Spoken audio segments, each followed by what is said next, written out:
Well, hello ladies and gentlemen, and welcome to Rider Ramblings. This is part 3 of the series about riding in the rain. As you can see, the road is dry, but actually the temperature at the moment is about -1, so we could have ice in parts, but let's not worry about that. We're going to discuss riding in the rain, and today we're going to look at tyres. Now, I am not going to tell you which brand of tyre to buy. What I'm going to try and do is give you information so you can make an informed choice as to which tyre would be best for you. Okay, that's what we're going to try and do. Now, I've tried to do this Rider Ramblings 3 times and I've made it too complex. So let's hope that I get it right this time. Okay. Right, tyres. They're what connect you to the road.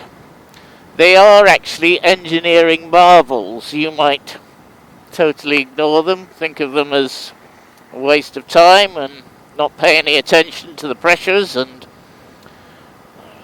not even look at them and ride on them when they have no tread left. But they are exceptionally important because they're your contact with the road. Now, basically, the more rubber that is in contact with the road surface, the more grip you have. Of course, notice I said the road surface because it's very possible that you could be riding in the rain and the road surface is covered in water. Or you could be riding in the countryside and the road surface is covered in mud or gravel or something like this. And so the tyre isn't actually contacting or the road surface. So in virtually all the countries in the world, they require that your tyres have tread. These are the grooves that are cut into the tyre. And the idea behind these grooves is to remove the water from the contact patch beneath the tyre. Now, the contact patch is the part of the tyre that's in contact with the road at any one time. Okay? So it could be the centre of the tyre if you're going straight, it can be the edge of the tyre if you're turning a corner briskly or whatever. And the size of the contact patch will change depending on what you're doing with your vehicle.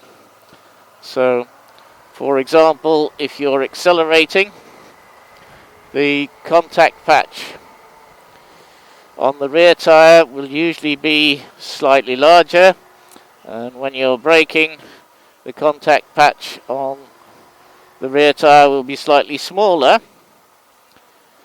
and the conversely, when you're accelerating, the contact patch on the front tyre will be slightly smaller, or very small, depending on how hard you're doing it. And if you're braking, the contact patch on the front tyre will be larger, depending on how hard you're braking. Now, the tread is very important. As I say, you can think of the tread as a type of pump that pumps the water away from the contact patch. And that's the job of the tread, is to do that. Okay? That's what it's there for.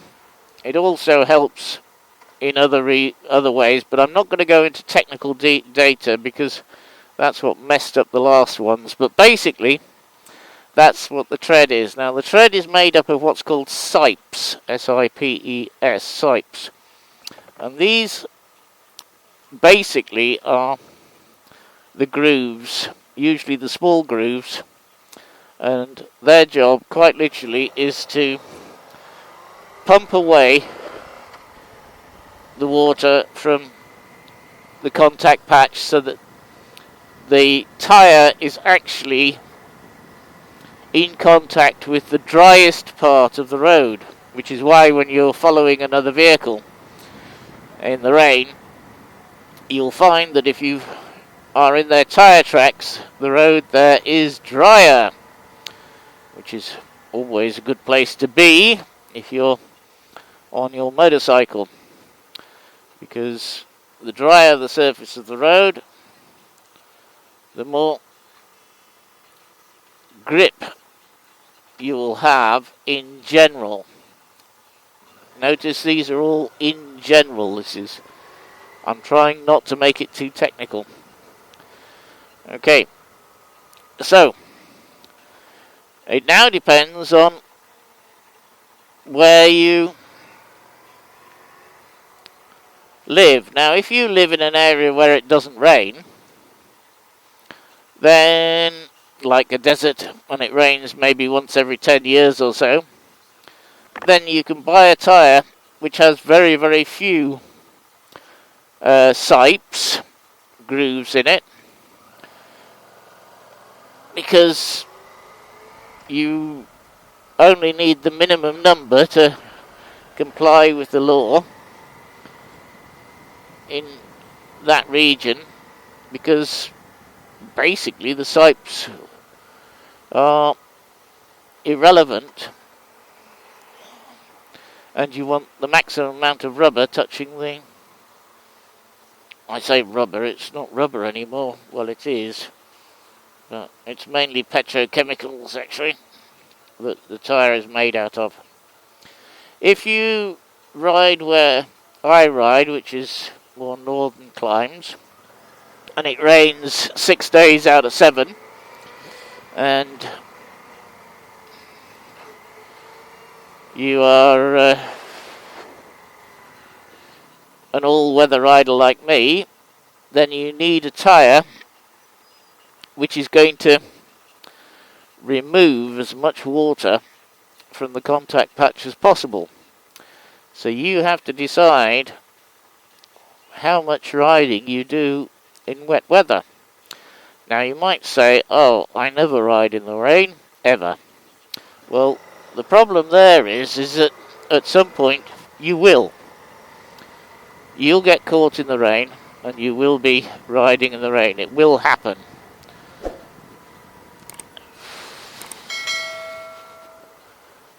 It will happen. Good grief, what have we got going on here? And so consequently, you are going to need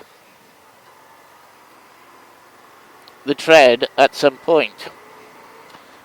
Okay, so that's important.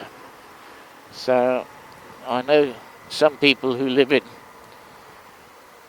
the much drier areas of the world, and they run their tyres down to no tread whatsoever, which in theory actually is probably better for their grip until it rains, and at which point they'll have no grip whatsoever because the tyre is actually on the water and not on the road surface, and therefore you're aquaplaning. You've got no grip whatsoever and you're going to go wherever the bike wants to send you, not where you want it to actually take you. Okay, so that's the important thing. So the tread pattern is important. Now when you look at a tyre and the tread patterns on the tyre, you'll see there's very different tread patterns. And this is quite simply because their tyres are made to run in different places and different jobs. So you'll get tyres from different companies, or the same company, that have different tread patterns but will fit your bike. Okay, so you need to decide how much rain do you actually ride in. If it's very little rain, then you want one with a smaller amount of tread pattern on it. If it's a lot of rain, then you want one with a large amount of tread pattern on it. If you look at MotoGP tyres, the dry tyres They're completely smooth. There's no tread, none whatsoever, not at all. The rain tyres, on the other hand, have way more tread than road tyres, the standard road tyres. And that's so that they can pump away the maximum amount of water from the contact patch to give them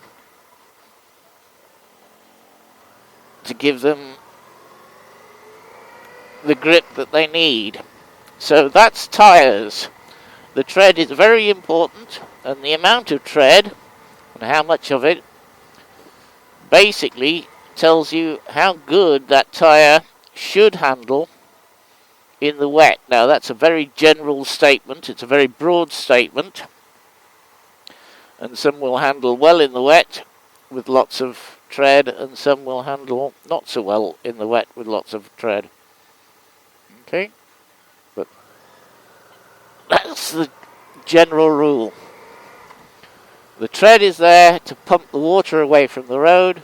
You ride in the wet, you need to pump the water away from the road. Comments below please, thank you, and I'll talk to you next time.